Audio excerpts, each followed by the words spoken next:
하나님 말씀 시편 139편입니다. 시편 139편 1절에서 12절까지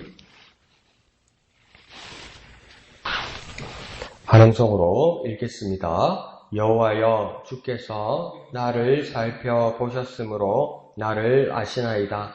주께서 내가 앉고 일어섬을 아시고 멀리서도 나의 생각을 밝히 아시오며 나의 모든 길과 내가 눕는 것을 살펴보셨으므로 나의 모든 행위를 익히 아시오니 여호와여, 내 혀의 말을 알지 못하시는 것이 하나도 없으시니이다. 주께서 나의 앞길을 둘러싸시고 내게 안수하셨나이다. 이 지식이 내게 너무 기이하니 높아서 내가 능히 미치지 못하나이다.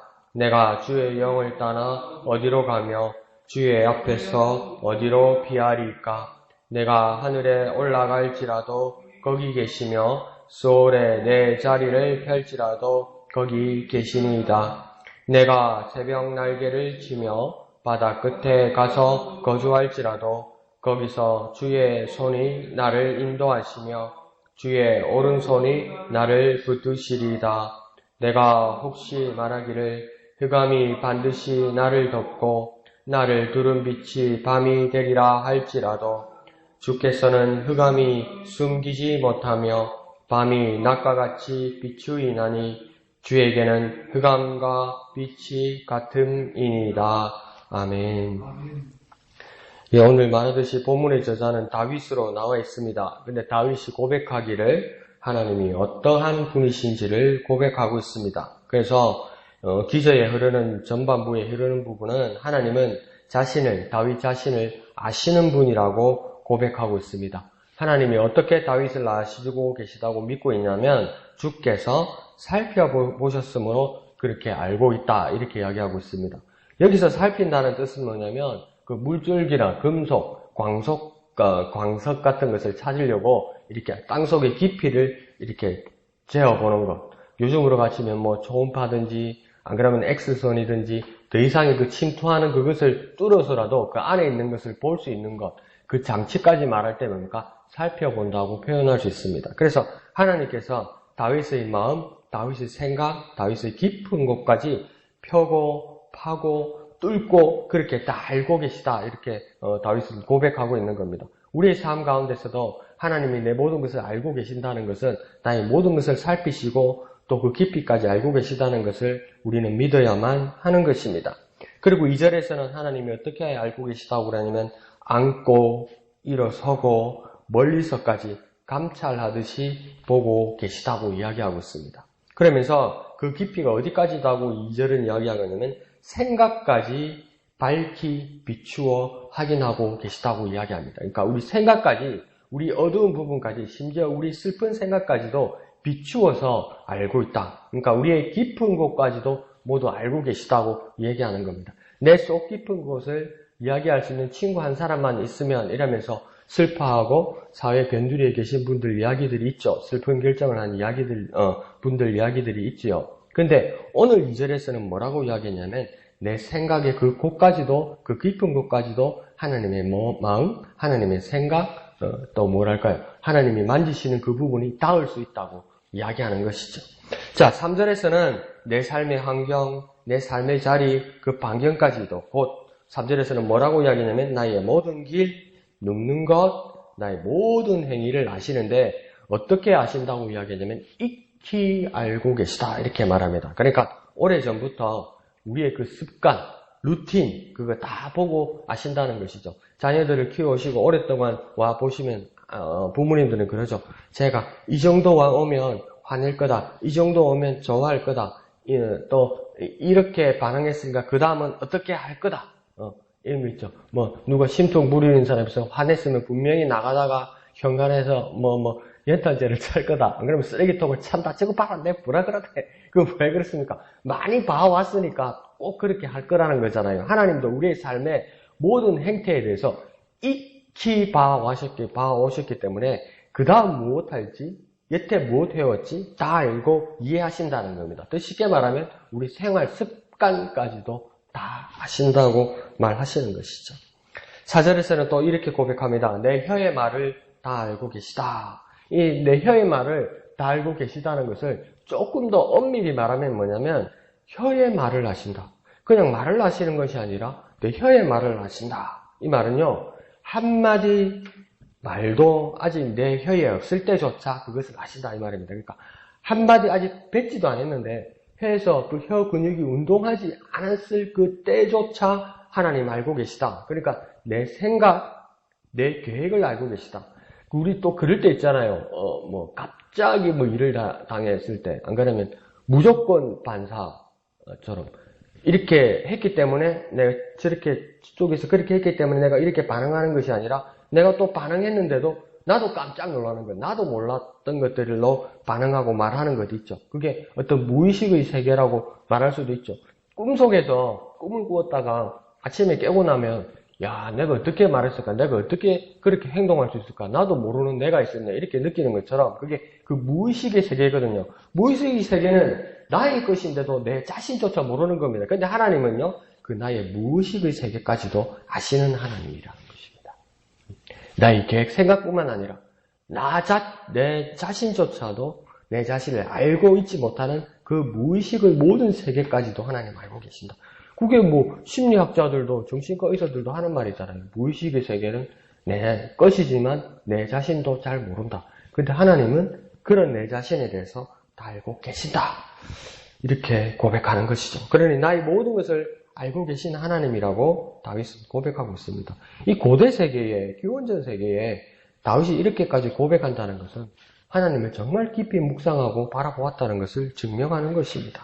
우리도 그렇게 하나님 앞에 고백하는 우리가 되었으면 좋겠습니다. 자, 5절은 이런 하나님께 고백하기를 하나님은 어떤 분이라고 이야기하냐면 나의 앞뒤를 둘러싸고 계시다 이렇게 이야기합니다. 마치 군대에 완전히 포위된 것처럼 나의 모든 면에서 나와 함께 계시는 하나님입니다. 이렇게 고백하는 거죠. 그러니까 더 순화해서 더 좋게 말하면 주요 인사들, 외국의 유명한 리더들, 정치인들 이렇게 이동을 하면 어떡합니까? 사방으로 둘러싸죠. 경호원들이 사방으로 둘러싸서 이동하죠. 그 옛날에 누굽니까?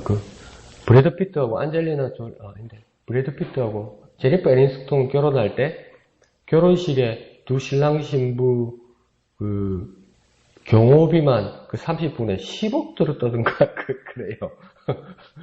얼마나 나쁜 짓을 많이 했길래 그게 아니라 지금 요즘 미국 대통령 같은 거 우리 대통령은 그렇겠죠. 사방으로 경호원이 둘러싸고 높은 고지대의 스나이퍼들, 저격수들까지도 이렇게 다 배치되어 있죠.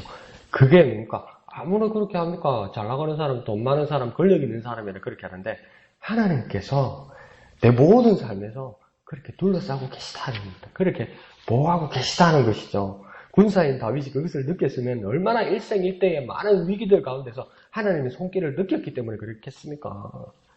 그런 하나님의 손길이 우리와도 함께 하시고 둘러싸고 계시다는 것이죠.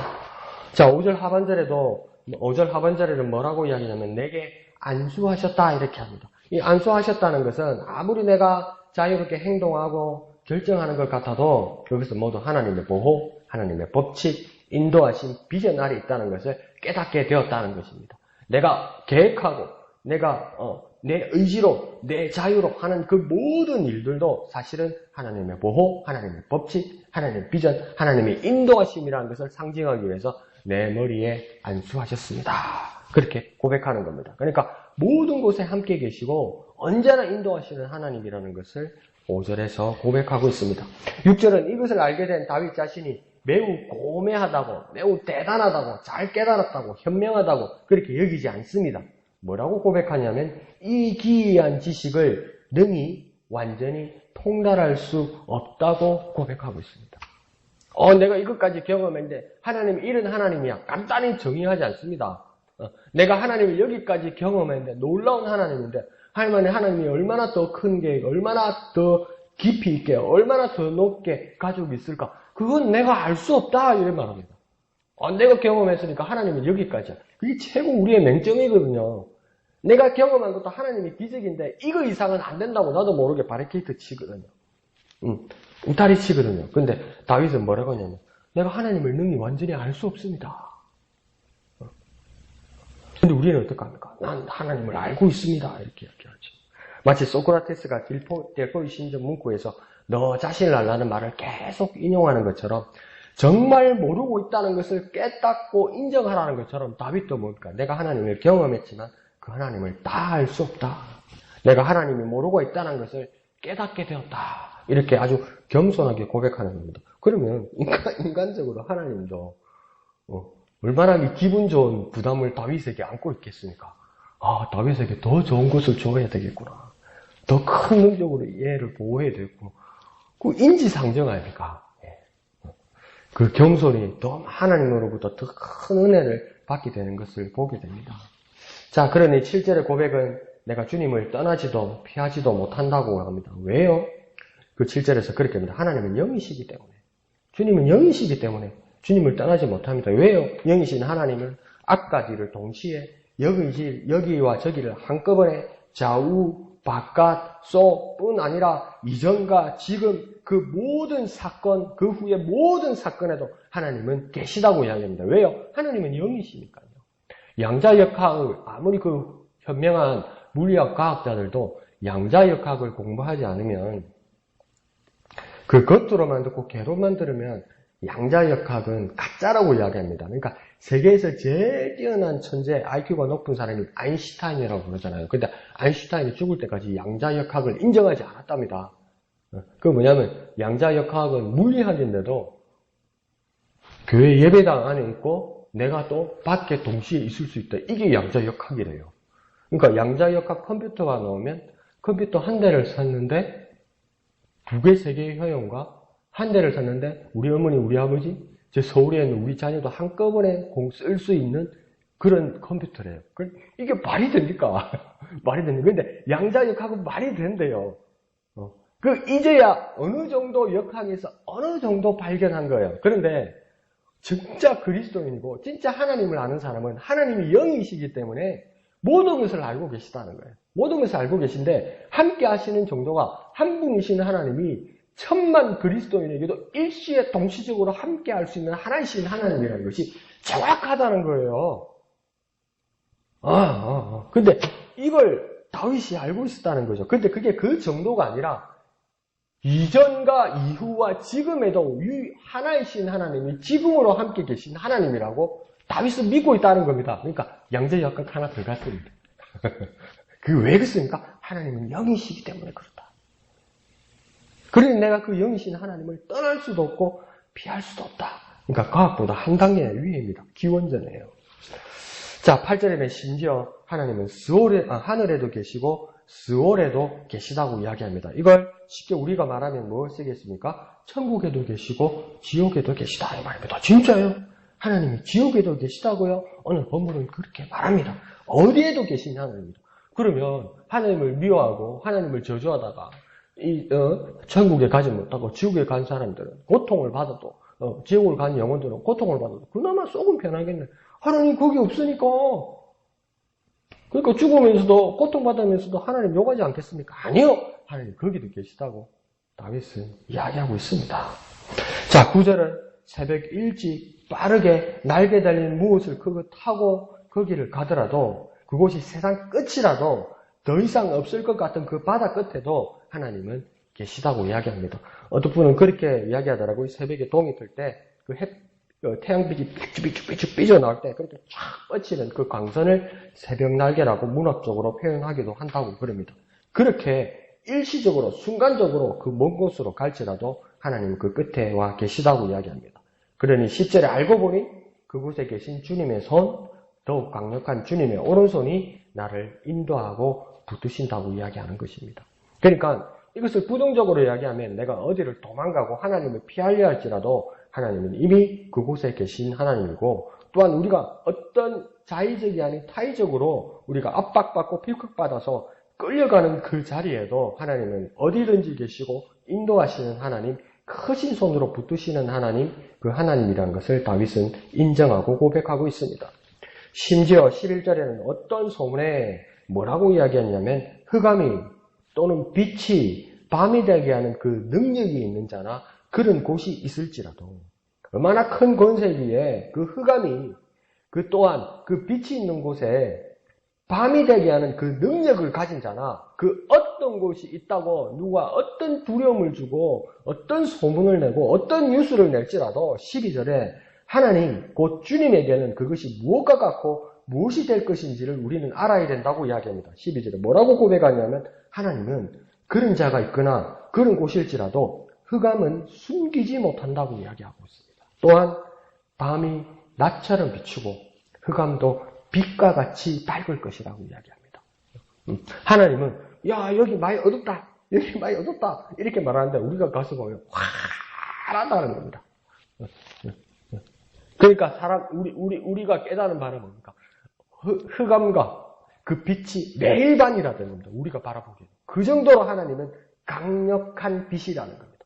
어떤 흑암으로 덮을 수 있는 것은 아무것도 없다고 이야기합니다. 왜 그렇습니까? 하나님이 빛이시기 때문이라고 이야기하는 것입니다. 그러니까 창세기의 천지창조 과정만 봐도 첫째 날에 빛이 있으라. 그래서 그 빛이 있어서 우리 그냥 생각에는 해가 생겼구나 이랬는데 해가 생긴 날은 다른 날이에요.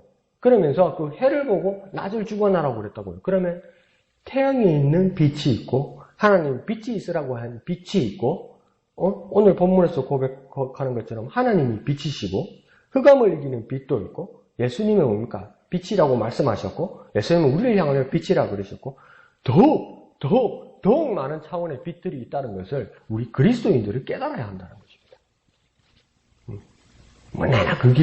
그게 아니라 더 놀라운 빛들이 있다는 것을 이미 하나님께서 그 많은 것을 우리에게 말씀해 주셨다는 것을 알아야 된다는 것이죠. 그러면서도 그것이 왜 그렇게 중요합니까? 하나님이 빛이시면서 하나님이 또 빛을 창조하셨기 때문입니다. 그러면서 그 하나님이 우리에게 뭐라고 말씀하셨냐면 우리를 빛이라 불러주셨기 때문입니다. 그러므로 우리의 삶은 이제 어떠해야 됩니까? 빛의 사자처럼 살아야만 합니다. 그 하나님을 바라보며 그 빛의 사자처럼 살아가는 저와 여러분 되시기를 예수님의 이름으로 간절히 부탁드립니다. 기도하겠습니다. 하나님 아버지 감사합니다.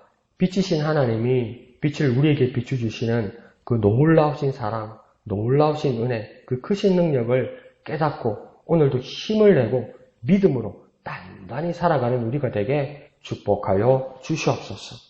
모든 것을 감사드리며 거룩하신 예수님의 이름으로 간절히 기도드리옵나이다. 아멘. 이 시간 말씀을 생각하시면서 기도하시고 또 플러스 원데이를 위해서 기도하시고 주말 사역을 위해서 또 우리 연약한 지체들을 위해서 그 각자의 기도의 제목을